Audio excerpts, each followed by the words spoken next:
আসসালামু আলাইকুম বন্ধুরা, কেমন আছেন আপনারা? আশা করি সবাই ভালো আছেন। আলহামদুলিল্লাহ আমি ভালো আছি। আবার একটি নতুন ভিডিও নিয়ে আপনাদের সঙ্গে চলে এসেছি মিজানুর রহমান আজহারীর ওয়াজ। আপনারা যারা যারা মিজানুর রহমান আজহারীর ওয়াজ শুনতে ভালোবাসেন তারা ফুল ভিডিওটি দেখতে থাকেন, আশা করি ভালো লাগবে।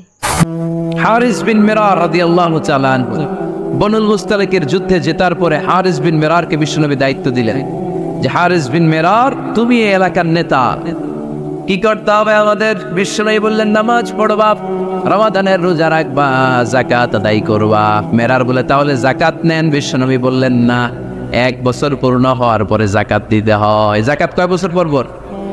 যাকাত প্রতিদিন দেয়া লাগে।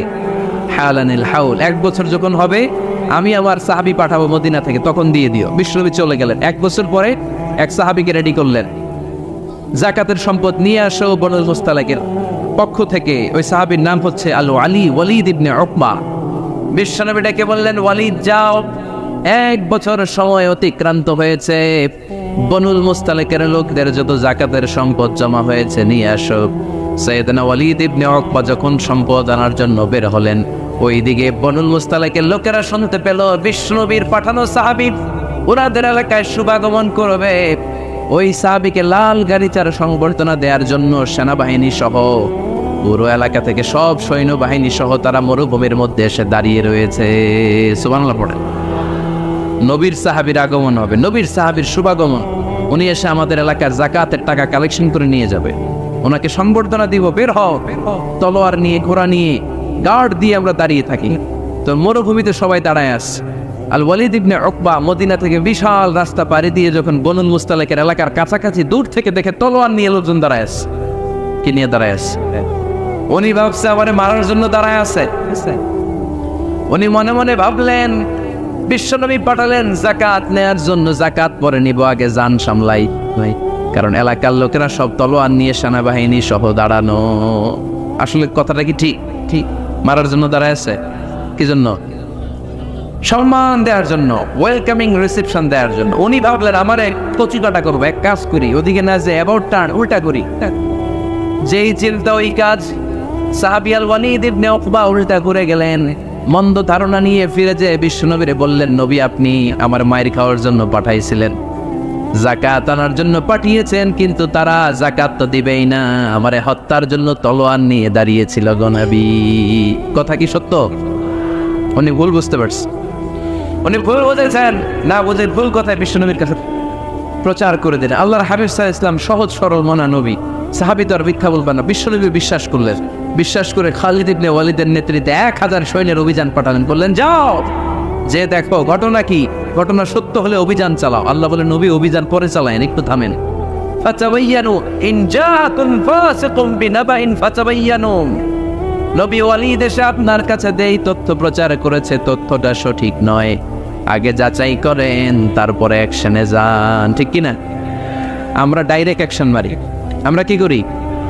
Action, action, direct action. সত্য না মিথ্যা ধারধারি না। আল্লাহ বললেন, নবী অভিযান চালাবেন না।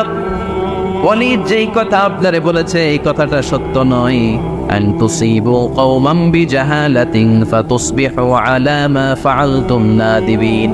আপনি যদি ওই মুসলমানদের এলাকায় না জেনে অভিযান পাঠান, এই অভিযানে যদি কেউ মারা যায়, প্রত্যেকটা মৃত্যুর দায়ভার কিন্তু আপনার কাঁধেই বর্তাবে নবী। ঠিক কি না? এই যে আপনি চেক না করে, জাস্টিফাই না করে, নিশ্চিত না হয়ে ওয়ালিদের কথায় বিশ্বাস করেই বনুল মুস্তালিককে অ্যাটাক করার জন্য 1000 সৈন্যবাহিনী পাঠালেন। ওরা যদি আক্রমণ করতো, কেউ যদি মারা যেত, এই দায়ভার কার? আমার নবীর। ঠিক কিনা?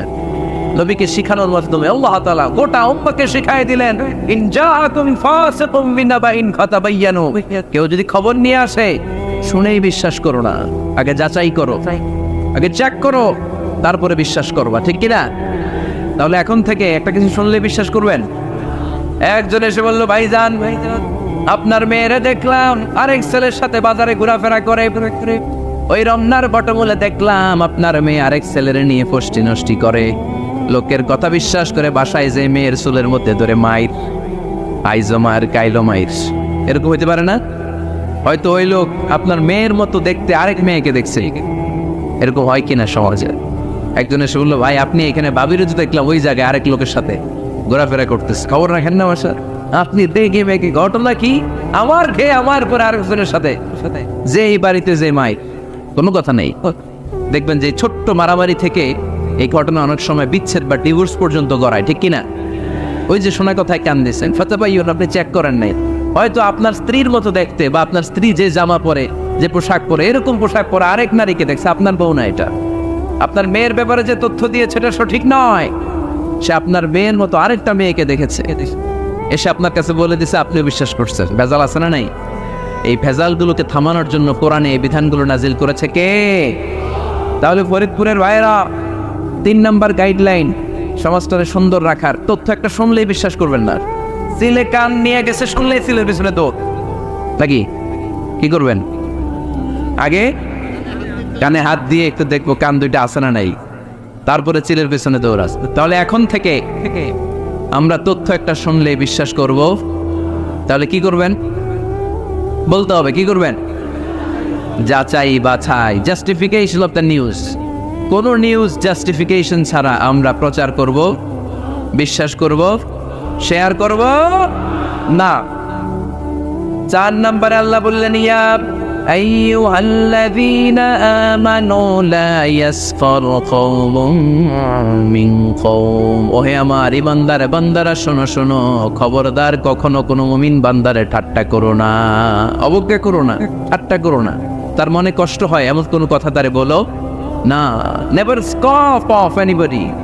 কাউকে নিয়ে ঠাট্টা করবে না, তার দেহ নিয়ে, তার আকৃতি নিয়ে, তার বংশ নিয়ে। এক লোকের বাবা ছিল চোর, কিন্তু তার ছেলে অনেক ভালো। আপনি কি তারা বলতে পারবেন তুই চোরের ঘরের চোর? বলতে পারবেন? চুরি করছে বাবা, ওর কি দোষ? কথা বলেন। এগুলো কবিরা গুনাহ। আওয়াজ করে বলেন তো কি গুনাহ? কি কবিরা গুনাহ। কারো আকৃতি নিয়ে, আমার ফরিদপুরের কলেজের টুকরা যুবক ভাইরা, কারো আকৃতি নিয়ে কখনো অবজ্ঞা করবে না, তুচ্ছ জ্ঞান করবে না। এটা কবিরা গুনাহ, এটা আল্লাহ খুব অপছন্দ করেন। এর কারণ আকৃতিটা আমাদের হাতে নাই। আমাদের কারো নাক লম্বা, কারো খাটো, আমরা কেউ কালো, কেউ সাদা, আমরা কেউ স্মার্ট, কেউ অন্যরকম। তো এই যে আমাদের এক এক ধরনের আকৃতি, এটা কি আমি বানাইছি? আপনি বানাইছেন? দিছে কে? এই জন্য কারো দেহের গঠন নিয়ে যদি আপনি অবজ্ঞা করেন, এটা প্রক্ষান্তরে আপনি স্রষ্টাকে নিয়ে অবজ্ঞা করবেন। কারো দেহের আকৃতি নিয়ে যদি আপনি তুচ্ছ করেন, তাকে তুচ্ছ করেন, আমার রবকে আপনি তুচ্ছ করেছেন। চিল্লায় বলেন ঠিক কিনা? খবরদার, তুই কালু, তুই লম্বু, তুই মোটু, তুই কানা, তুই রোহিঙ্গা, আছে না নাই? ইদানিং ইদানিং এটা খুব চলে। এই রোহিঙ্গা নামটা আছে না? ফরিদপুরে এগুলো ঢুকে নাই না? আমাদের ওইদিকে দেখি কি অবস্থা, কারোর সাথে কেউ লাগলেই তুই রোহিঙ্গা। কি আশ্চর্য, এই গালি কবে আসলো? হ্যাঁ, অনেক ধরনের গালি। ঢাকায় আরেকটা চলে ফইন্নির ভূত। কি বলে? এই এগুলো আগে শুনে নেই আমরা, রিসেন্ট এগুলো বলা শুরু করছে, ফইন্নির ভূত, রোহিঙ্গা। না, এগুলো বলে আপনি কাউকে অবজ্ঞা করতে পারবেন? পারবেন না। খবরদার, এটা কবিরা গুনাহ, এটা ছোট গুনাহ মনে করবেন না। কারণ আকৃতি নিয়ে তুচ্ছ করা যায় না, কারণ আকৃতি দান করেছে কে? ওয়াল্লাযী ইউসাউইরুকুম ফিল আরহামি কাইফা ইয়াশা লা ইলাহা ইল্লা হুয়াল আজিজুল হাকীম। তিনি এমন সত্তা যিনি তোমাদের চেহারার অবয়ব দিয়েছেন, তোমাদের আকৃতি দান করেছেন তখন যখন তোমরা মায়ের পেটের ভেতরে ছোট্ট জোকের মতো ছিলা। মায়ের পেটের ভেতরে আমরা যখন সবাই এত ছোট্ট, তখনই আমাদের চেহারার আকৃতি দিয়েছে কে? কে সুন্দর হব, কে ছেলে হব, কে মেয়ে হব, কে মোটা হব, কে চিকন হব? আমার ইচ্ছা হয়েছি? আওয়াজ করে বলতে হবে, কার ইচ্ছায়? প্রত্যেককে যদি আল্লাহ প্রত্যেকের নিজের চেহারা ডিজাইন করতে দিতেন, আল্লাহ যদি বলতেন তোমার চেহারাটা কেমন হবে তুমি ডিজাইন করো, তাহলে আপনি আপনারা কেমন বানাতেন? হ্যাঁ বলেন। ফরিদপুরের বাইরে বলেন সুন্দর করে বানাতেন, তাই না? সবচেয়ে স্মার্ট, সবচেয়ে সুন্দর করে আমি আমার চেহারাটা বানাতাম যদি আমাকে ডিজাইন করার সুযোগ দেওয়া হতো। কিন্তু এই সুযোগ তো আল্লাহ দেন নাই। ডিজাইন স্বয়ং করে দিয়েছেন কে? কোন নারীকে যদি আল্লাহ বলতে, এই নারীরা তোমাদের চেহারা কার কেমন লাগবে তোমরা বানাও, প্রত্যেক নারী কি করতো? বিশ্ব সুন্দরী করে নিজেকে বানাতো। খুর ধরার মতো কোনো জায়গা সে নিজের জন্য রাখতো না, ঠিক কিনা? কিন্তু এটা আল্লাহ দেন নাই। এই আকৃতিটা আমাদেরকে সরাসরি দান করেছেন কে? খবরদার, আমাদের অনেকে বিকলাঙ্গ, আমাদের অনেকের হাত ছোট, পা বড়, দেখতে মোটা, কেউ চিকন কেউ কালো। খবরদার, কারো আকৃতি নিয়ে কখনো কোনো অবজ্ঞার সুরে, ঠাট্টার সুরে কোনো কথা আমরা বলবো না। রাজি আছেন? সবাই রাজি আছেন? আল্লাহ রাসূল সাল্লাল্লাহু আলাইহি ওয়াসাল্লামের এক সাহাবী ছিল না ইবনে মাসউদ রাদিয়াল্লাহু তাআলা। ওনার পায়ের নলা ছিল খুব চিকন, অস্বাভাবিক চিকন, স্বাভাবিক না। তো উনিও এটা ঢেকে রাখতেন, দেখাতেন না কাউকে। একদিন উনি খেজুর পাড়ার জন্য খেজুর গাছে উঠলেন। খেজুর গাছে ওঠার পরে নিচ থেকে সাহাবারা পায়ের চিকন নলা দেখে ফেলছে। দেখে সবাই হাসি, সবাই হেসে কোটি কোটি। বিশ্বনবী বললেন, হেসো না, খবরদার, আমার ইবনে মাসউদের পায়ের চিকন নলা দেখে হেসো না। আমার ইবনে মাসউদের এই পায়ের চিকন নলা যদি মিজানের পাল্লায় উঠিয়ে দেয়া হয়, কিয়ামতের দিন উহুদ পাহাড়ের চেয়েও ভারী হয়ে যাবে। খবরদার, আমার ইবনে মাসউদকে আমার আল্লাহ অনেক পছন্দ করে, তার পা চিকন দেখে তাকে তুচ্ছ করো না। আল্লাহর হাবিব সাল্লাল্লাহু আলাইহি ওয়াসাল্লামের 11 জন স্ত্রীর মধ্যে থেকে একজন স্ত্রী ছিলেন একজন স্থূল আকৃতির, অবেসিটি ছিল, একটু মোটা। ওনার নাম ছিল সাফিয়া রাদিয়াল্লাহু তাআলা আনহা। আম্মা জান আয়েশার সাথে একবার সাফিয়ার ঝগড়া। নবীদের বউদের মাঝে মাঝে মাঝে ঝগড়া হতো, তবে সেটা হতো মধুর ঝগড়া। সুবহানাল্লাহ পড়েন। আম্মা জান আয়েশা রাদিয়াল্লাহু তাআলা আনহার বাসায় একদিন বিশ্বনবী বসা ছিলেন। আরেকজন স্ত্রী, বিশ্বনবীর আরেকজন স্ত্রী রান্না করে কিছু খাবার আম্মা জান আয়েশার ঘরে পাঠিয়েছেন। এক দাসী দিয়ে বলল, যাও এটা আয়েশার ঘরে দিয়ে আসো, কারণ নবী আয়েশার ঘরে। আম্মা জান আয়েশা রাদিয়াল্লাহু তাআলা আনহা বললেন, এগুলো কি? ওই দাসী বলে, তরকারি। কে দিছে? অমুক স্ত্রী। কেন দিয়েছে? আমি কি রান্না করতে পারি না? তোমরা রান্না তোমরা খাও। এই কথা বলে পাতিল সহ উড়ায় মারছে চেহারার মধ্যে। এর কারণ ওনারা মানুষ ছিলেন, মানবীয় ব্যাপারগুলো ওনাদের মধ্যেও কাজ করত। আবার এক স্ত্রী ঝোল দিয়ে রান্না করে কিছু খাবার নিয়ে এসেছে। আম্মা জান আয়েশা রেগে মেগে ওই ঝোল নিয়ে ওই স্ত্রীর গালের মধ্যে মেখে দিয়েছেন। বিশ্বনবীর আরেক বউয়ের গালের মধ্যে ওই ঝোল লাগাই দিচ্ছে। এবার ওই স্ত্রী বিশ্বনবীর কাছে যেয়ে বলে, ইয়া রাসূলুল্লাহ, দেখেন আয়েশারে আপনি বেশি আদর করেন তো, দেখেন কি করে আমাদের সাথে। এই যে আমাদের গালের মধ্যে ঝোল মাখাই একবার মেকআপ বানাই দিচ্ছে। বিশ্বনবী সাল্লাল্লাহু আলাইহি ওয়াসাল্লাম বললেন, তাই আয়েশাকে ডাকো। আম্মা জান আয়েশা রাদিয়াল্লাহু তাআলা আনহা আসলেন। আল্লাহ রাসূল সাল্লাল্লাহু আলাইহি ওয়াসাল্লাম বললেন, তুমি কি আমার এই স্ত্রীর সাথে এমন আচরণ করেছো? আম্মা জান আয়েশা বললেন, করেছি। কেন? আম্মা জান আয়েশা বললেন, তখন মেজাজটা গরম ছিল, এখন বুঝতে পারতেছি আসলে এই কাজটা করা ঠিক হয় নাই। এবার বিশ্বনবী বিচার করবেন। বিশ্বনবী বললেন, আল কিসাস, যেমন করা হয়েছে বিচার হবে তেমন। তোমার গালে যেমনি ঝোল লাগাইতেছে, তুমি একটু ঝোল নিয়ে আয়েশার গালে লাগাই দাও। সুবহানাল্লাহ পড়বেন না? ওই স্ত্রীও কিছু ঝোল নিয়ে আম্মা জান আয়েশার গালে লাগাই দিল। এখন দুইজনে হাসতেছে, বিশ্বনবীও হাসলেন, আরশের উপর থেকে খুশি হয়ে গেলেন। কে? তো স্ত্রীদের মধ্যে মাঝে মাঝে এটা ঘটতে। সাফিয়া রাদিয়াল্লাহু তাআলা আনহা ছিলেন একটু মোটা। আম্মা জান আয়েশা বললেন, ইয়া রাসূলুল্লাহ, দেখেন আপনার মোটি বউ, আপনার মোটকি বউ। এই মোটি বউ বলে একদিন একটা গালির মতো দিয়ে ফেলছে। আল্লাহ রাসূল সাল্লাল্লাহু আলাইহি ওয়াসাল্লাম রেগে গেলেন, বললেন, আয়েশা এটা কেমন কথা তুমি বললা মোটি? আমার সাফিয়ারে তুমি মোটি বলে গালি দিলা রে আয়েশা। ইয়া আয়েশা লাকাদ কুলতি লা কালিমা লাউ মুজিজাত বিমাইল বাহরি লামাজাজাতহু। এমন একটা মন্তব্য তুমি সাফিয়ার ব্যাপারে করে ফেলেছো রে আয়েশা, এই কথাটা যদি সাগরের নীল পানির মধ্যে ছেড়ে দেয়া হয়, এই কথার পঙ্কিলতার কারণে, এই কথার কর্দমাক্ততার কারণে, এই কথার বঙ্কিলতার কারণে সাগরের সব পানিগুলো মুহূর্তের মধ্যে কালো হয়ে যাবে। এই কথাটা সাগরে ফেলে দিলে সাগরের নীল পানি পুরোটা কালো হয়ে যাবে। আয়েশা, খবরদার, কাউকে তুচ্ছ করে অবজ্ঞা করে কখনো কিছু বলা যাবে না। এই জিহ্বাটা এটা ভয়ঙ্কর একটা অঙ্গ। বেশিরভাগ পাপ এই জিহ্বা দিয়ে হয়। কি দিয়ে হয়? এই জন্য সাহাবারা জিহ্বা ধরে মাঝে মাঝে জিহ্বার মধ্যে ব্যাত মারতেন আর বলতেন, জিহ্বা তোর জন্য আমি আটকে যাবো কিয়ামতের দিন। নিজের জিহ্বার মালিক নিজে হন, আপনার জিহ্বার মালিক যেন শয়তান না হয়ে যায়। জিহ্বা আপনার, শয়তানের ভাষায় আপনি কথা বলেন কেন? খবরদার, প্রতিটা কমেন্ট, প্রতিটা কথা, প্রতিটা মন্তব্য, এগুলোর ব্যাপারে কিয়ামতের দিন পাই টু পাই করে আপনার কাছে আল্লাহর সুপ্রিম কোর্টের কাঠগড়ায় দাঁড় করিয়ে আপনারা জিজ্ঞেস করবে কে? এজন্য বিশ্বনবী বলছেন, মাইয়াত মানলি মা বাইনা লিহিয়াইহি ওয়া মা বাইনা রিজলাইহি আতমান লাহুল জান্নাহ। আমার কোন উম্মত যদি দুইটা অঙ্গের গ্যারান্টি আমারে দেয়, আমি আমার উম্মতকে জান্নাতের গ্যারান্টি দেব। দুইটা অঙ্গের, একটা হলো জিহ্বা আর একটা লজ্জাস্থান। দুই চোয়ালের মাঝে যা থাকে লিজ্জা, জিহ্বা, আর দুই পায়ের মাঝখানে যা থাকে লজ্জাস্থান। এই দুইটা অঙ্গের গ্যারান্টি যদি বিশ্বনবীকে আপনি দেন যে নবী জিহ্বার লজ্জাস্থান, এই দুইটা অঙ্গের কোনো পাপ আমি করব না। নবী বলে আমি দুনিয়ায় তোমার জান্নাতের গ্যারান্টি দিলাম। এজন্য জিহ্বাটারে সামলাল, যা মনে চাই বললেন। খবর আছে না নাই? খবর আছে। মা ইয়ালফিযু মিন কাউলিন ইল্লা লাদাইহি রাকীবুন আতীদ। যা মুখ দিয়ে বের হয় লিখে রাখার জন্য দুইজন ফেরেশতা রেডি করে রেখেছে। কে? চিল্লায় বলেন। যতদিন আমরা বেঁচে থাকবো ততদিন থাকবে আমাদের কাঁধে। আমরা মরে যাবো, এই ফেরেশতারা উড়াল দিবে, ঠিক কিনা? ঠিক কি?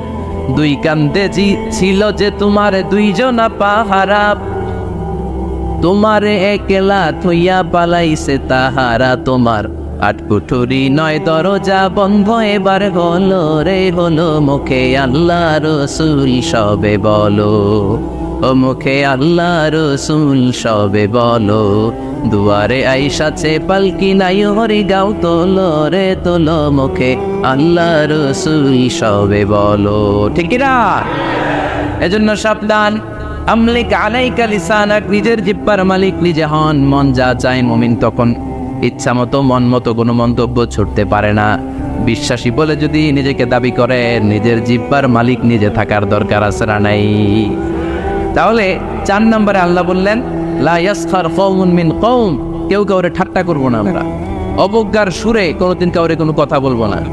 রাজি আছেন? সবাই রাজি? কষ্ট হচ্ছে? হ্যাঁ, আরো কিছু সময় চলবে? চলবে? তাকবীর পড়েন তো, লিল্লাহে তাকবীর।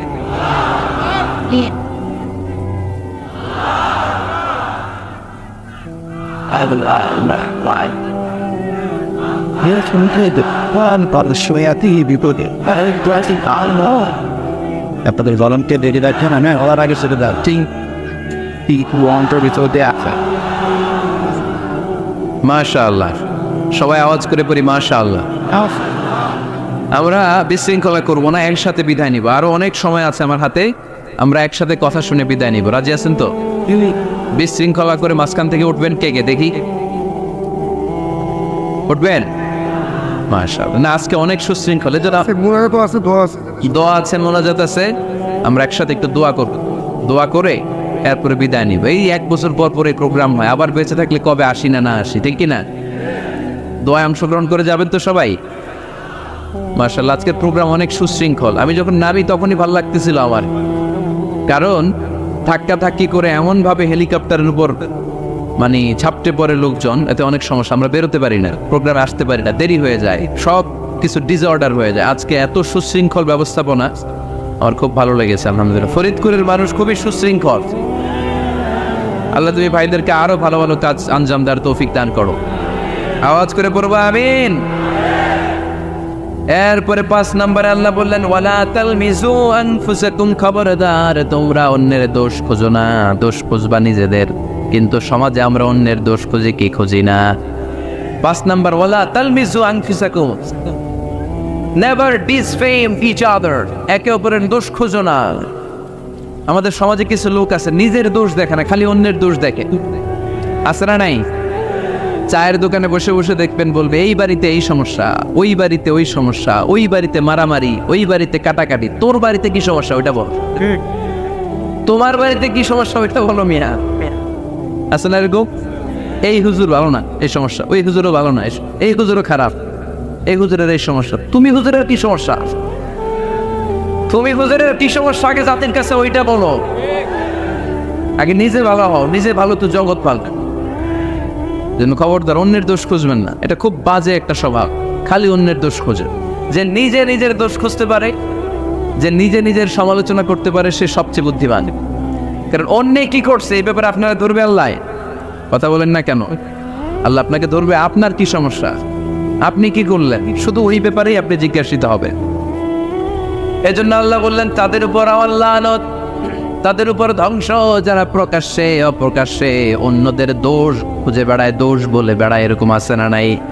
আল্লাহ লানত দিয়ে বললেন ওয়াইলুল লিকুল্লি হুমাযাতিন লুমাযা, গোপনে দোষ খোঁজে প্রকাশ্যে দোষ বলে, তাদের উপর আল্লাহ লানত।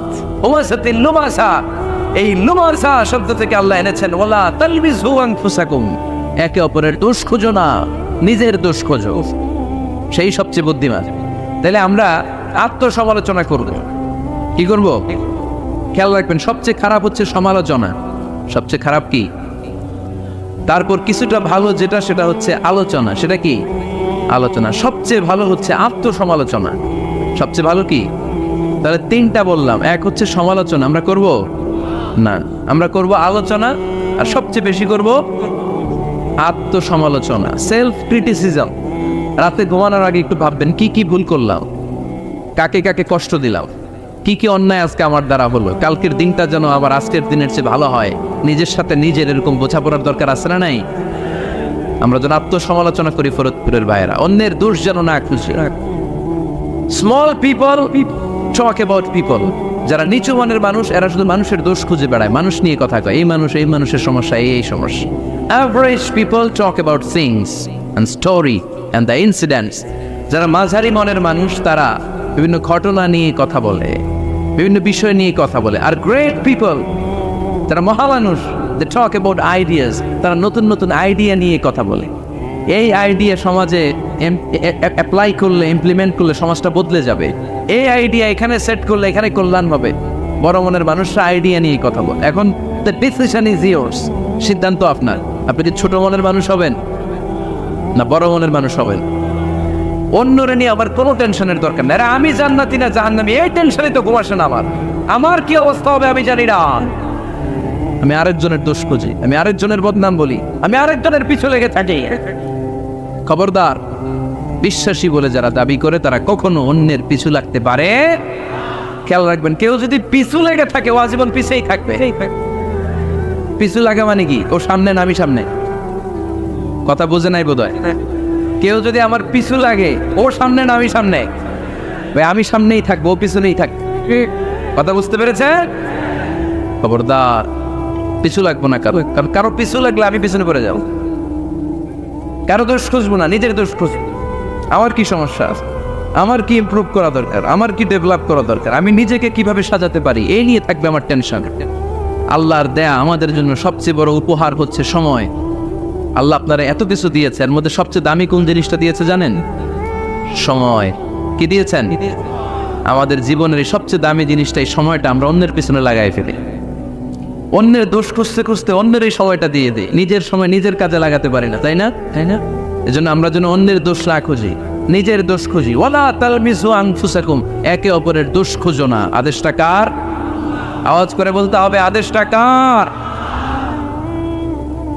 এরপরে রব্বুল আলামিন বললেন, ওয়ালা তানাবাসু বিল আলকাব, খবরদার খবরদার, কাউরে মন্দ নামে ডেকো না। প্রত্যেককে যে নামে ডাকলে সে খুশি হয়, তাকে ওই নামে ডাকো। কোনো মন্দ নামে কখনো কাউরে ডাকা যাবে না।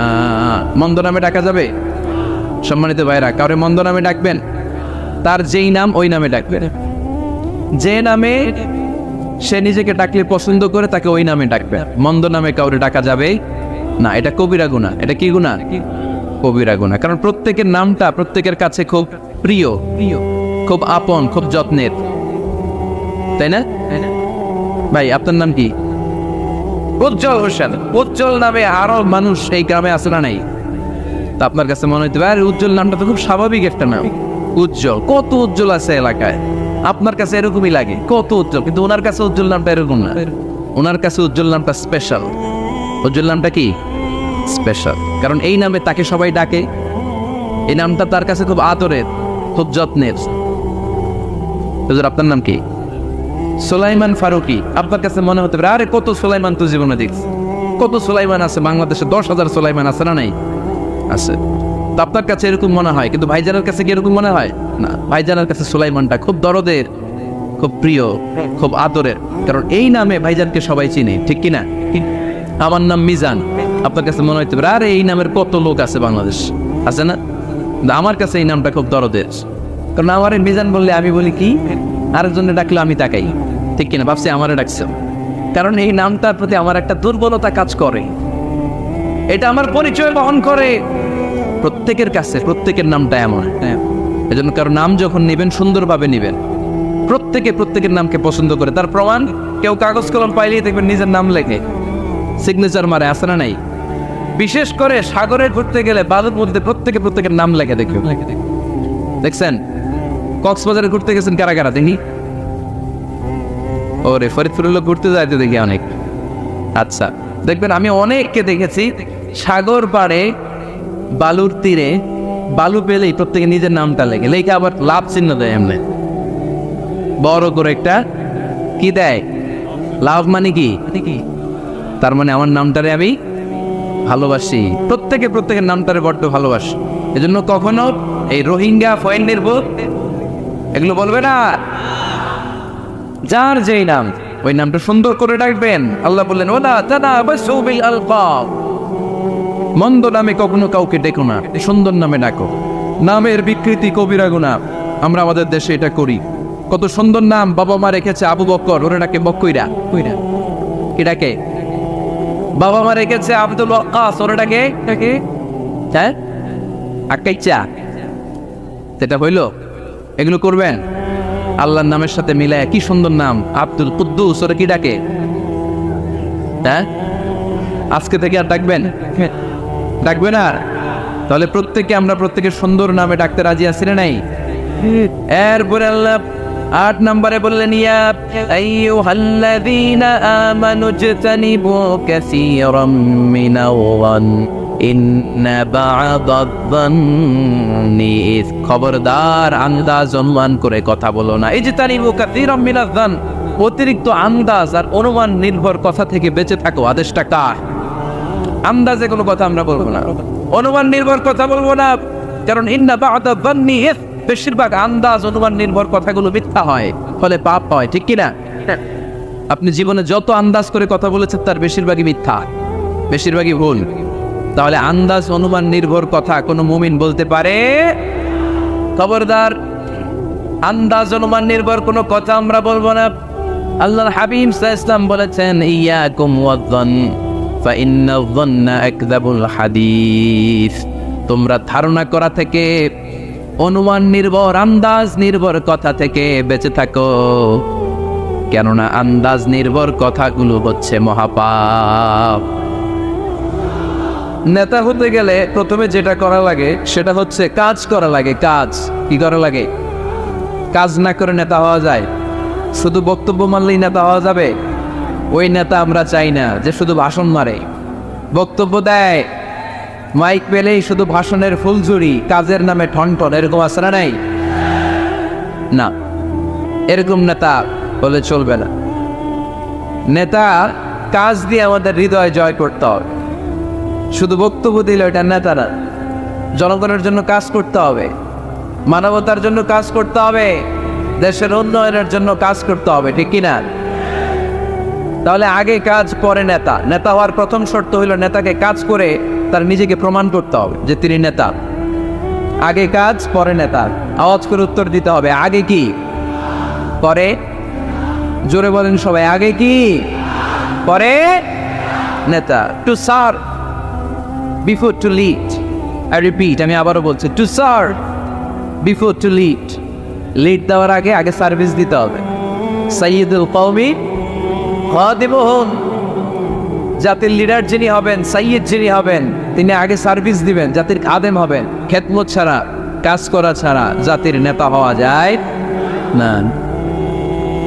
আমরা যদি আল্লাহ রাসূল সাল্লাল্লাহু আলাইহি ওয়াসাল্লামের জীবনের দিকে তাকাই তাহলে দেখবো উনি আগে কাজ করেছেন, নেতা হয়েছেন অনেক পরে। আল্লাহর ইলমে তিনি নবী অনেক আগে, কিন্তু অফিশিয়ালি নবুয়ত পেয়েছেন 40 বছর বয়সে। কত বছর বয়সে? 40 বছর বয়সে হেরা গুহাতে সূরাতুল আলাকের প্রথম 5 আয়াত নাজিল হলো। ইকরা বিসমি রাব্বিকাল্লাযী খালাক, read in the name of your lord who has created, পড়ো তোমার প্রভুর নামে যিনি তোমায় সৃজন করেছেন। এই 5টা আয়াত নাজিল হওয়ার সাথে সাথে বিশ্বনবীর গায়ে কাঁপুনি চলে, জ্বর চলে এলো, অন্তর কাঁপতে শুরু করলো। আল্লাহ হাবিব সাল্লাল্লাহু আলাইহি ওয়াসাল্লাম ভয় পেয়ে পাহাড় থেকে নেমে এসে আম্মাজান খাদিজা রাদিয়াল্লাহু তাআলা আনহার কাছে গেলেন, যে বলেন খাদিজা জাম্মিলুনি জাম্মিলুনি, আমার কম্বল চাপা দাও, আমার জ্বর আসতেছে, আমার কাঁপুনি চলে আসছে, আমার মনে হচ্ছে আমি আর বাঁচবো না। আম্মাজান খাদিজা রাদিয়াল্লাহু তাআলা আনহা ওনাকে সাহস দিলেন, কম্বল চাপা দিয়ে বললেন ওয়াল্লাহি লা ইউখজিকাল্লাহু আবাদা, এ মুহাম্মদ আমি আল্লাহর কসম করে বলতে পারি, আমি তো আপনারে চিনি, আমার আল্লাহ কখনো আপনার অপমান করবেন না। পড়েন সুবহানাল্লাহ। কারণ ইন্নাকা লা তাসিলুর রাহিমা, এই দেখেন কি কাজ করতো বিশ্বনবী। কাজের ফিরিস্তি শোনেন, স্ত্রীর কাছ থেকে শোনেন স্বামীর ব্যাপারে। বড় সাহেবের ব্যাপারে যদি আসল তথ্যটা পেতে চান, বড় সাহেবের ড্রাইভাররে জিজ্ঞেস করবেন, বড় সাহেবের বাড়ির দারোয়ানরে জিজ্ঞেস করবেন, বড় সাহেবের বাড়ির কাজের মহিলাটারে জিজ্ঞেস করবেন, আর বড় সাহেবের ওয়াইফরে জিজ্ঞেস করবেন। তাহলেই বড় সাহেবের আসল সব খবর পাওয়া যাবে। জোরে বলেন ঠিক কিনা? আল্লাহর হাবিব সাল্লাল্লাহু আলাইহি ওয়াসাল্লামের ব্যাপারে আল্লাহর হাবিব সাল্লাল্লাহু আলাইহি ওয়াসাল্লামের স্ত্রী আম্মাজান খাদিজাতুল কুবরা রাদিয়াল্লাহু তাআলা আনহা বলছেন, ইন্নাকা লা তাসিলুর রাহিমা। নবী হে, আপনার কোনো ভয় নেই, কারণ আপনি আত্মীয়তার সম্পর্ককে বজায় রাখেন, আত্মীয়দের খোঁজখবর রাখেন। ওয়া তাসদুকুল হাদিতা, আপনি সদা সর্বদা সত্য কথা বলেন। সুবহানাল্লাহ পড়বেন না? ওয়া তাহমিলুল কাল্লা, আপনি মানুষের বোঝা বইয়ে দেন, যারা নিজের বোঝা টানতে পারে না আপনি গায়ে খেটে তাদের বোঝা টেনে দেন। ওয়া তাকসিবুল মা'দুমা, যার উপার্জনের কেউ নাই তারে আপনি উপার্জন করে দেন। ওয়া তাকরিউদ দাইফা, আপনি মেহমান খাওয়াতে খুব পছন্দ করেন।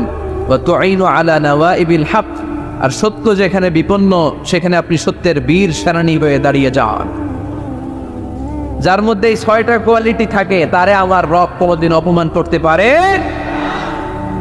আম্মাজান খাদিজা বললেন, ও নবী, ভয় নাই, চিন্তা নাই, টেনশনের কোনো কারণ নাই। আমি অনেক বছর ধরে আপনারে চিনি, আপনি কোনোদিন কোনো মানুষের ক্ষতি করেন নাই, কোনো মানুষকে কষ্ট দেন নাই, সব সময় জনকল্যাণমূলক কাজের সাথে নিজেকে ধরে রেখেছেন, আজীবন মানুষের কল্যাণ চেয়েছেন, মানুষের জন্য কাজ করেছেন।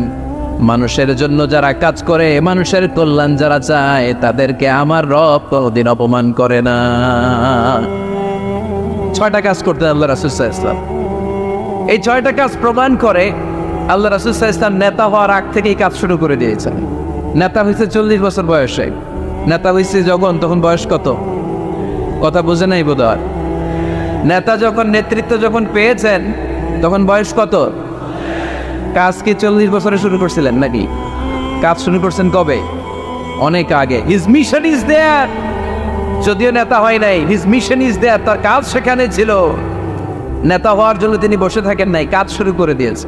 মানুষকে খাওয়াতেন, দেদারসে দান করতেন, যেখানেই মানবতা বিপন্ন সেখানে তিনি সহায়তার হাত বাড়িয়ে দিতেন। পড়েন সুবহানাল্লাহ। তার মানে নেতা হইতে হইলে আগে কাজ করা লাগে। আগে কি করা লাগে? কাজ করা লাগে। কাজ করলে এমনিই সে নেতা, নেতৃত্ব এমনিই তার হাতে এসে ধরা দিবে। জোরে বলেন ঠিক কিনা? তাই যারা নেতা হতে চান, আগে কাজ দিয়ে নিজেকে প্রমাণ করেন, বক্তব্য দিয়ে নয়। To serve before to lead. Leading করার আগে আপনাদের সার্ভিস দিতে হবে, কাজ করতে হবে, কাজের মতো কাজ, ঠিক কিনা? আমরা যাই করি না কেন, এটা ভালোভাবে করলে ওই কাজে বরকত দেয় কে? আওয়াজ করে বলতে হবে, বরকত দেয় কে? যে কোনো কাজ করো না ভাই, যে কোনো কাজ করো, তা যেন হয় সবার চেয়ে সবচেয়ে সুন্দর। যে কোনো কাজ করো না ভাই, যে কোনো কাজ করো, তা যেন হয় সবার চেয়ে সবচেয়ে সুন্দর।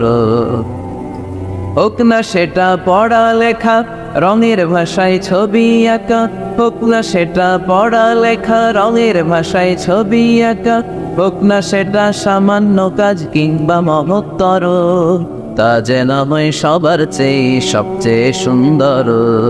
যে কোনো কাজ করো না ভাই, যে কোনো কাজ করো, তা যেন হয় সবার চেয়ে সবচেয়ে সুন্দর। ঠিক না? যেটাই করি না কেন ভালোভাবে করবো। Never under estimate any job. The young society of Noakhali district. কোনো কাজে ছোট মনে করবো না, weather is small or big, ছোট হোক আর বড় হোক, কাজ কাজই। কাজে কোনো লজ্জা নাই, কাজে কোনো শরম নাই। শরম আর লজ্জা হচ্ছে হীনমন্যতায় আর অলসতায়, ঠিক কিনা? এজন্য কাজ করতে হবে। নেতা হওয়ার প্রথম শর্ত আমরা পেলাম, কাজ দিয়ে নেতা তার নেতৃত্বের প্রমাণ দিবে, বক্তব্য দিয়ে নয়। তাহলে বোঝা গেল আগে কাজ পরে নেতা। বিশ্বনবী আগে কাজ শুরু করছেন, নেতৃত্ব পেয়েছেন পরে, ঠিক কিনা? তাহলে আওয়াজ করে উত্তর দেন তো, আগে কি পরে কি? নেতা। আওয়াজ করে বলবেন, আগে কি পরে নেতা। তাহলে 1 নম্বর পয়েন্টে আমরা জানলাম কাজ করতে হবে। কাজ করে নিজেকে প্রমাণ করা ছাড়া নেতা হওয়া যায়। নেতার 2 নম্বর গুণাবলী হচ্ছে, the leader should overcome all challenges and trials. নেতাকে সব চ্যালেঞ্জ আর বাধা বিপত্তি পরীক্ষা এগুলো মোকাবেলা করতে জানতে হয়। নেতা দুর্বল চিত্তের লোক হলে ওই লোক নেতা হতে পারে না। কথা বলেন না কেন? পারে? নেতা যদি রক্ত দেখে ভয় পায়, এটা নেতা না খেতায়? হ্যাঁ, সাহসী হতে হয় নেতাকে। বাধা বিপত্তি পরীক্ষার পাহাড়কে ডিঙিয়ে নেতাকে সামনে চলে যেতে হয়, কারণ নেতা সব সময় জানে রাত্রি যত গভীর হয় অন্ধকার অমানিসা ভেদ করে সুবহে সাদিক হয়। গর্ভবতী নারীর পেটের ব্যথা যত বাড়তে থাকে, নতুন মেহমান আগমনের সময় ঘনাতে থাকে। মুমিনদের জীবনে বাধা বিপত্তি পরীক্ষা যত বাড়তে থাকে, মুমিনদের বিজয়ের সময় সামনে আসতে থাকে। এজন্য বাধা বিপত্তি নেতাকে নাড়াতে পারে না, কারণ নেতা অনড়। নেতা কোনো কিছুতে টলে না, নেতা অটল। সে সব ধরনের বাধা বিপত্তি চ্যালেঞ্জকে দুমড়ে মুচড়ে সামনে যায়, সেই নেতা। আওয়াজ করে বলেন ঠিক কিনা? তাহলে 2 নম্বরে আমরা জানলাম নেতাকে পরীক্ষা দিয়ে নেতা হতে হবে। পরীক্ষা দেওয়া ছাড়া নেতা হওয়া যাবে? পরীক্ষায় পাশ করলে তবেই নেতা, ঠিক কিনা? এই কোরআন আমাদেরকে তাই জানিয়েছে। সৈয়দনা ইব্রাহিম আলাইহিস সালামকে আল্লাহ বললেন, ইব্রাহিম তোমাকে অনেকগুলো বিষয়ে আমি পরীক্ষা করব, যদি পরীক্ষায় পাশ করতে পারো তাহলে তুমি নেতা। তাইলে তুমি কি? وَإِذِ ابْتَلَى إِبْرَاهِيمَ رَبُّهُ بِكَلِمَاتٍ فَأَتَمَّهُنَّ قَالَ إِنِّي جَاعِلُكَ لِلنَّاسِ إِمَامًا। সুবহানাল্লাহ পড়ে। আল্লাহ বললেন, ইব্রাহিম অনেকগুলো বিষয় আমি তোমারে পরীক্ষা করব। সৈয়দনা ইব্রাহিম সবগুলো পরীক্ষায় উত্তীর্ণ হলেন। ফলস্বরূপ খুশি হয়ে আল্লাহ বললেন, ইব্রাহিম আমি তোমারে গোটা বিশ্বের সবার জন্য নেতা বানায়া দিলাম। Allah puts Ibrahim in some trials and he successfully overcome all the trials he faced. Allah said, Ibrahim, I'm gonna make you the leader. Ibrahim 5টা পরীক্ষা নিয়েছি তোমার জীবনে, বড় বড় পরীক্ষা, অগ্নি পরীক্ষা। সবগুলো পরীক্ষায় যেহেতু তুমি গোল্ডেন A+, তোমারে আমি রেজাল্ট স্বরূপ নেতা বানায় দিলাম। সুবহানাল্লাহ কইতে বললেন না? তাহলে নেতা হতে হলে পরীক্ষায় পাশ করা লাগে। বিপদ আপদ বাধা বিপত্তিকে দুমড়ে মুচড়ে পাহাড় সম বাধাকে থোড়াই কেয়ার করে নেতা সামনে চলে যায়, তিনি আমাদের নেতা। চিল্লায় বলেন ঠিক কিনা? তাহলে দ্বিতীয় পয়েন্টের আলোকে আমরা যদি আল্লাহর হাবিব সাল্লাল্লাহু আলাইহি ওয়াসাল্লামের জীবনীটা একটু ক্রস চেক করি, একটু ডাবল চেক করি, তাহলে দেখবো যে আল্লাহ রাসূল সাল্লাল্লাহু আলাইহি ওয়াসাল্লামের জীবনী যদি আমরা পড়ি, আমরা দেখবো যে ওনার জীবনীতে, ওনার জীবনে পরীক্ষা বাধা বিপত্তি এগুলো ছিল কি ছিল না? ছিল। কম না বেশি? এমন কোনো আযাব অত্যাচার জুলুম নির্যাতন নাই যেটা আমার নবী সহ্য করে নাই, ঠিক কিনা? যখনই কোরআনের তাফসীর করতে তখনই হাততালি শুরু হয়ে যেত, যখনই কোরআন তেলাওয়াত করতেন তখনই শীষ দিয়ে ডিস্টার্ব করা শুরু হয়ে যেত, যখনই নামাজে দাঁড়াতেন ওটের পচা নারী বুড়ি আমার নবীর ঘাড়ের উপরে চাপিয়ে দেওয়া হতো। এখনো দেয়? সিস্টেম একই, ভার্সন পাল্টায়। The system is same but the version is different, ঠিক কিনা? ওই সময় গালি দিত, এখনো গালি দেয়, আছে না নাই? ওই সময় আমার নবীরে গালি দিত পাগল, গালি দিত কবি, কোলে দিত গণক, বলতো লেস কাটা। এখনো গালি আছে না নাই? কি গালি দেয়? রাজাকার। হ্যাঁ, রাজাকারের লিস্ট নিয়েও কিলাকিলি এই দেশে আছে না নাই? তো গালি আছে, এখনো আছে, এখনো দেয়। তবে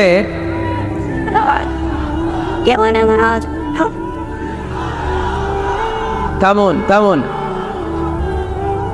গালি তখনও ছিল, এখনো আছে, গালির ভার্সনটা একটু ডিফারেন্ট, ঠিক কিনা? তো এই গালি শুনে কি মুমিন থমকে যাবে? থমকে যাবে মুমিন? নেতা সব বাধা বিপত্তি মাড়ি এসে সামনে যায়, তিনি নেতা। যার জ্বলন্ত প্রমাণ আমার প্রিয় নবী মক্কা থেকে 80 কিলোমিটার দূরে তায়েফের ময়দানে গেলেন জমি কেনার জন্য, তাই না? হ্যাঁ, তায়েফের ময়দানে 5 বিঘা জমি কেনার জন্য গেছিলেন আল্লাহর নবী। কি জন্য গেছিলেন? কি জন্য? তায়েফের লোকদেরকে জাহান্নামের মাইট থেকে বাঁচানোর জন্য। জোরে বলেন ঠিক কিনা? খেয়ে না খেয়ে দিন প্রচারের কাজে নিজেকে দিয়েছ বিলিয়ে, তাই ফের কাফিরেরা চিনল না সে আলো, দুষ্ট ছেলেদের পিছু দিল লেলিয়ে। পাথরের আঘাতে ক্ষত বিক্ষত হয়ে সারা শরীর থেকে রক্ত ঝরে, এ রাসূল তোমাকে ভুলি আমি কেমন করে, এ রাসূল তোমাকে ভুলি আমি কেমন করে। ঠিক কিনা? এত সুন্দর মানুষ পৃথিবীতে দ্বিতীয়টা খুঁজে পাওয়া যাবে না। এত সুশ্রী, এত শুভ্র, এত সুন্দর স্কিনের মানুষ ছিলেন আমার প্রিয় নবী। ঠিক কিনা? পাথর মেরে মেরে রক্তাক্ত করা হয়েছে, এমন কোন আযাব আর অত্যাচার নাই যেটা বিশ্বনবী সহ্য করেন নাই। মক্কায় 3 বছর শিয়াবে আবি তালেবে জেল খেটেছেন, অর্থনৈতিক আগ্রাসন, কোনো কিছু বিক্রি করতো না মক্কার লোকেরা ওনাদের কাছে। অন্য গোত্রের নারীকে বিয়ে দিত না ওনাদের সাথে, না খেয়ে গাছের পাতা, গাছের ছাল এগুলো খেয়ে জীবন ধারণ করেছেন সাহাবা। নিজ জন্মভূমিতেও থাকতে দেয় নাই। ঠিক কিনা? তাড়িয়ে দেয়া হলো, স্বদেশ থেকে বিতাড়িত করা হলো। আল্লাহর হাবিব সাল্লাল্লাহু আলাইহি ওয়াসাল্লাম মক্কা নগরীকে বড্ড পছন্দ করতেন। মদিনায় যাওয়ার সময় তিনি মক্কার দিকে ফিরে ফিরে তাকান আর কাঁদেন আর বলেন, মক্কা তো আহাব্বুল বিলাদ ইলাইয়া, মক্কা হচ্ছে আমার সবচাইতে প্রিয় শহর। লাউলা উখরিজতু লামা খারাজতু মিনহা, আমার যদি জোর করে মক্কা থেকে তাড়িয়ে দেয়া না হতো, আমার জীবনেও মক্কা ছেড়ে আমি কোথাও যেতাম না। তাড়িয়ে দেয়া, মদিনায় যেও শান্তি নাই, ওখানে ষড়যন্ত্র কেমন করে এই নবী মুহাম্মদকে মারা যায়। খাইবারের এক ইহুদি নারী বিশ্বনবীকে দাওয়াত করেছিল, দাওয়াত পেলে বিশ্বনবী ফিরিয়ে দিতেন না। ওই দাওয়াত খেতে যাওয়ার পরে বিশ্বনবী খাসির বাজুর রান পছন্দ করতেন, খাসির গোশতের মধ্যে বিষ মিশিয়ে দেয়া হবে। বিশ্বনবী বিষে আসক্ত হয়ে, বিষে বিষাক্ত হয়ে শেষ নিঃশ্বাস ত্যাগ করেছেন। বিশ্বনবী ইন্তেকালের আগে বলেছেন যে খাইবারের ওই বিষের ব্যথা আমি এখনো টের পাচ্ছি। আমার নবীর মৃত্যু ছিল শহীদি মৃত্যু, চিল্লায় বলেন ঠিক কিনা? ইহুদিদের মিত্র লাবিদ ইবনে আসাম বিশ্বনবীকে ব্ল্যাক ম্যাজিক করেছে, জাদু টোনা। 6 মাস আমার নবী অসুস্থ ছিল। আযাব, অত্যাচার, বাধা, বিপত্তির এমন কোনো ধরন নাই, এমন কোনো ভার্সন নাই যেটা আমার নবী সহ্য করে নাই। ঠিক কিনা? তাহলে নেতা হতে হলে দৃঢ় মনোবলের হতে হবে। দুর্বল চিত্তের লোক কখনো নেতা হতে পারে না। আপনি যদি নেতা হতে চান, আপনাকে পাহাড় শোনো বাধা বিপত্তিকে ডিঙিয়ে সামনে যাওয়ার প্ল্যান প্রোগ্রাম আগে থেকেই করে রাখতে হবে। ঠিক কিনা? তাহলেই আপনি নেতা। Leader should overcome all the challenges and trials he face in his life. তার জীবনে যত বাধা আসবে, যত বিপত্তি আসবে, সব মারিয়ে তাকে সামনে যেতে হবে, তাহলেই তিনি নেতা।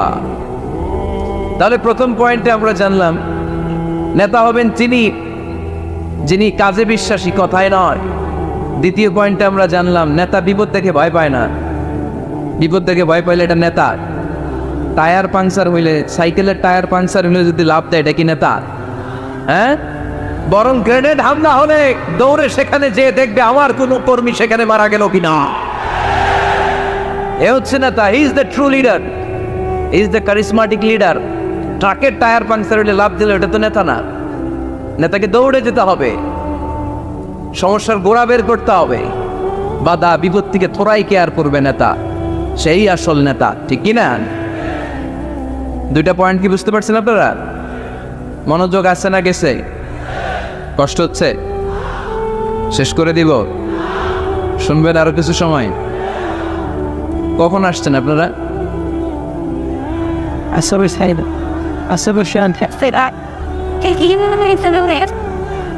দুপুর 2টায়। এত আগে কেন? জায়গা পাওয়া যায় না? আল্লাহ আল্লাহ আল্লাহ আমার ভাইদেরকে তুমি কবুল করে নাও। আজকের এই জলসাটা আমাদের নাজাতের ওসিলা বানাও। নেতা হওয়ার 3 নম্বর গুণ হচ্ছে এলোকোয়েন্স, বাগ্মিতা। বাগ্মিতা, কথা বলতে জানা লাগে। কথা বলতে না পারলে নেতা হইতে পারবে? কথা বলেন। নেতা হইলে ভাষণ দিতে জানা লাগে। নেতা যদি মাইক ধরার পরে হাঁটু দাপে, এটা কি নেতা? এটা কি? এটা নেতা না। ভাষণ জানতে হয়। বক্তব্য দিতে জানতে হয়। স্বাধীনতার স্থপতি বঙ্গবন্ধু শেখ মুজিবুর রহমান 7ই মার্চের ভাষণ দিয়েছিলেন রেস কোর্সের ময়দানে। ওই ভাষণ আজও কানে বাজে, ঠিক কিনা? এবারের সংগ্রাম মুক্তির সংগ্রাম, এবারের সংগ্রাম রক্ত যখন দিয়েছি এদেশের মানুষকে মুক্ত করে ছাড়বো ইনশাল্লাহ। আসরা নেই, আমার নেতা আমাদেরকে ইনশাল্লাহ শিখাই গেছে, চিল্লাই কোন, ঠিক কিনা? এজন্য ইনশাল্লাহর বিরুদ্ধে যদি কেউ কথা বলে ওর সাথে আমাদের কোনো সম্পর্ক নাই, ঠিক কিনা? ইনশাল্লাহ, ইনশাল্লাহর উপর ভিত্তি করে স্বাধীনতা যুদ্ধ শুরু হয়েছে। তাহলে দেখেন উনি ইন্তেকাল করলো কোন সালে? কত বছর হইল? হ্যাঁ, কত? 40। তো এই যে 40-45 বছর হয়ে গেছে, এখন ওই ভাষণ আমরা বলি নাই। কারণ ট্রু লিডার, ক্যারিসমেটিক লিডার, উনি ছিলেন নেতার মতো নেতা। এরকম নেতা বাংলাদেশ আর খুঁজে পায় নাই, ঠিক কিনা? বক্তব্য দিতে জানা লাগে, এলোকুয়েন্স, ভাষণ দানে পারঙ্গমতা থাকা চাই নেতার, তাইলে উনি নেতা না। বারাক ওবামা বলতেন হ্যালো শিকাগো, হ্যালো আমেরিকা। আমি যদি আজকে বলি হ্যালো নোয়াখালী, সবাই খুশি, কারণ নোয়াখালীটা ডাকতেছেন। বারাক ওবামা শিকাগো সিটিতে একটা প্রোগ্রামে গিয়েছিলেন। তো যে এরকম বিশাল লক্ষ লক্ষ জনতা, উনি ভাষণ শুরু করেছিল এই শব্দ দিয়ে, হ্যালো শিকাগো। শিকাগোর লোক মহা খুশি যে আমাদের শিকাগোরে ডাকতেছে।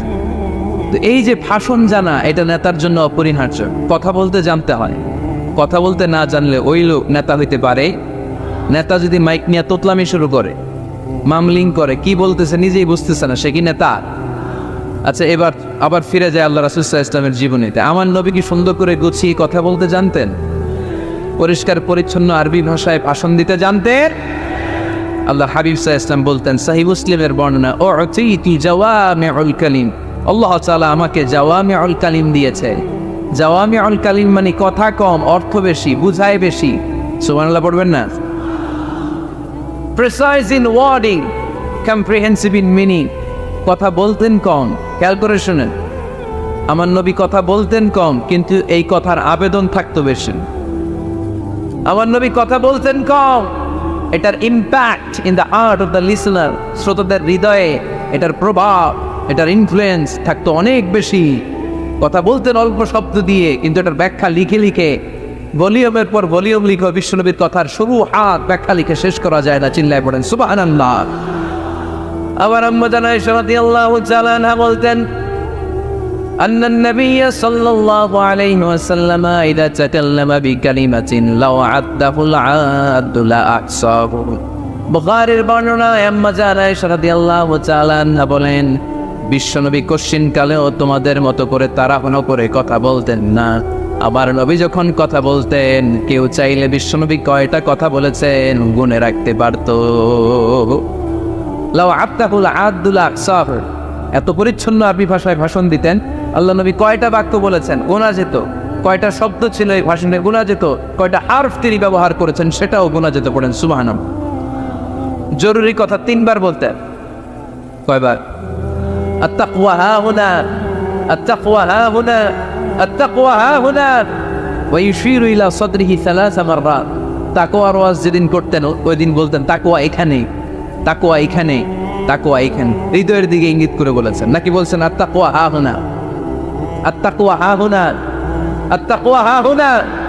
তাকওয়া কোথায়? হৃদয়ে। চিল্লায় বলতে হবে মুসলমান, তাকওয়া কোথায়? জরুরি কথা 3 বার বলতে হবে। ইয়াতাকাল্লামু বিকালামিন বাইকিন ফাসলিন ইয়াতাহাফফাযু মান হাওলা।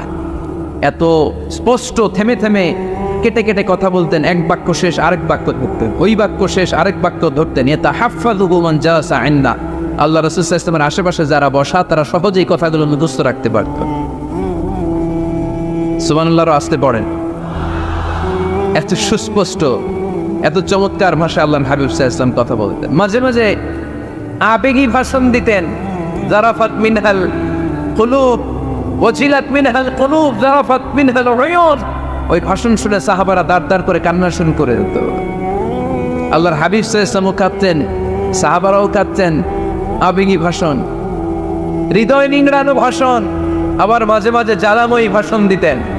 জেহাদি বক্তব্য দিতেন, সাহাবীদের মধ্যে জেহাদি জজবা তৈরি হয়ে যেত। চিল্লায় পড়েন আল্লাহু আকবার। আম্মা জান আয়েশা বলেন মাঝে মাঝে তিনি ভাষণ দিতেন, ইহতামাররাত ওয়াজহু, গরম ভাষণ দিলে, তেজস্বী ভাষণ দিলে, জ্বালাময়ী ভাষণ দিলে আমার নবীর চেহারাটা লাল হয়ে যেত। আলা সাউতুহু, সাউন্ড বড় হয়ে যেত। ইশতাদ্দা গাদাবুহু, রাগের চোটে তিনি গড়গড় করতে শুরু করতে। কান্নাহু মুনাজ্জিরু জাইশ, কেমন যেন তিনি সেনাবাহিনীর কমান্ডার, যেন তিনি সামনে ব্যাটালিয়নকে রেখে তিনি কমান্ড করতেছেন। আওয়াজ করে পড়েন আল্লাহু আকবার। 5টা ভাগে ভাগ করতেন বিষ্ণু ইসলাম ব্যাটালিয়ন। কয় ভাগে? 5 ভাগে। সামনে থাকতো মুকাদ্দিমাতুল জাইশ, ফ্রন্ট সাইড। ডানে থাকতো মাইমানা, বায়ে থাকতো মাইসারা, মাঝখানে কলব, পেছনে খালফ। পড়েন সুবহানাল্লাহ। যেখান দিয়ে যখন যাদেরকে দিয়ে অ্যাটাক করানো দরকার মুহূর্তেই তিনি কমান্ড করতেন। সৈনিকেরা কমান্ডো বাহিনীর মতো ঝাঁপিয়ে পড়তে পারেন আল্লাহু আকবার।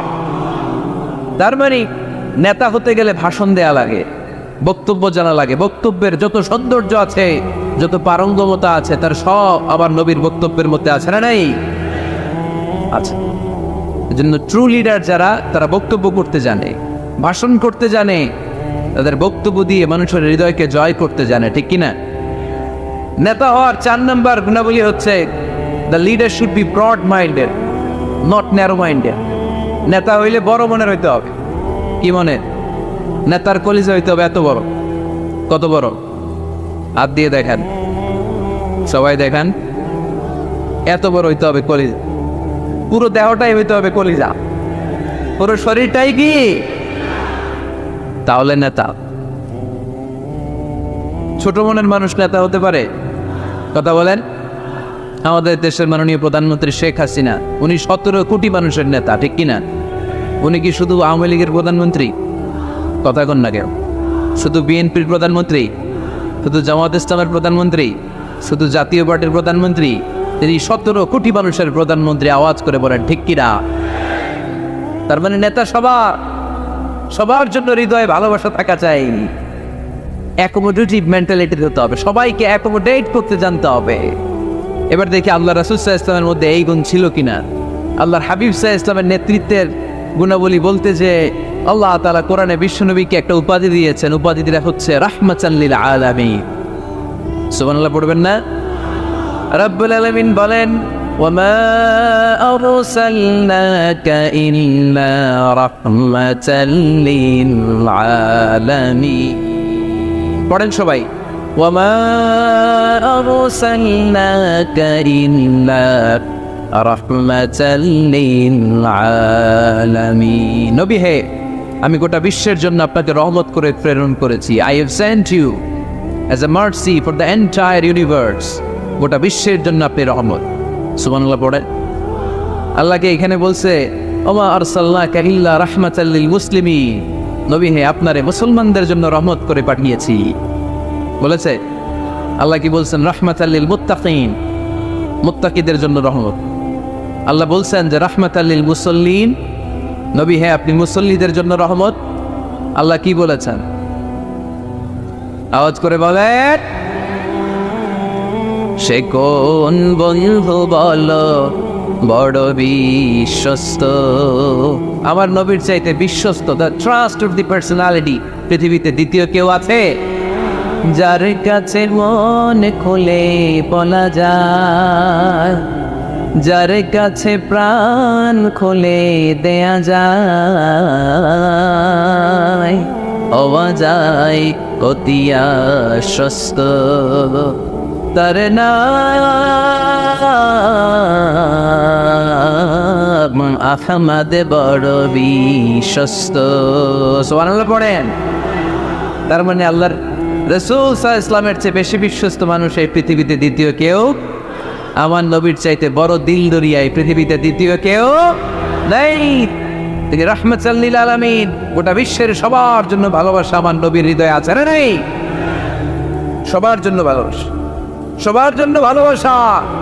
মক্কায় তিনি ডাকতেন তাআলাউ ইলা কালিমাতিন সাওয়াইন বাইনানা ওয়া বাইনাকুম। ও ইহুদিরা, ও কাফিরেরা, ও মুশরিকেরা, আসো না একসাথে বসি, এক টেবিলে বসি, আসো একসাথে চা খাই, আসো আমরা একসাথে বসি। আমাদের সবার মধ্যে যেই জিনিসগুলোতে মিল আছে আসলে মিলগুলোকে সামনে নিয়ে আমরা একসাথে বসে যাই। সুবহানাল্লাহ পড়েন। দেখেন কাফির মুশরিকদের সাথে বিশ্বনবী বসতে চাইতেন, আমরা মুসলমান বসতে পারি না, আসলে নাই। ইহুদির লাশ দেখে আমার নবী দাঁড়িয়ে যেতেন, 60 জন খ্রিস্টান পাদ্রীর জন্য আমার নবী মসজিদে নববীর দরজা খুলে দিয়েছেন। ভিডিওটি ভালো লাগলে একটি লাইক, কমেন্ট ও শেয়ার করে পাশে থাকবেন বন্ধুরা। যারা যারা শেষ পর্যন্ত ভিডিওটি দেখেছেন তাদের জন্য অনেক অনেক ভালোবাসা থাকলো বন্ধুরা। আরও নতুন নতুন ভিডিও পেতে চ্যানেলটিকে সাবস্ক্রাইব করে পাশে থাকবেন বন্ধুরা। ভালো থাকবেন, ধন্যবাদ।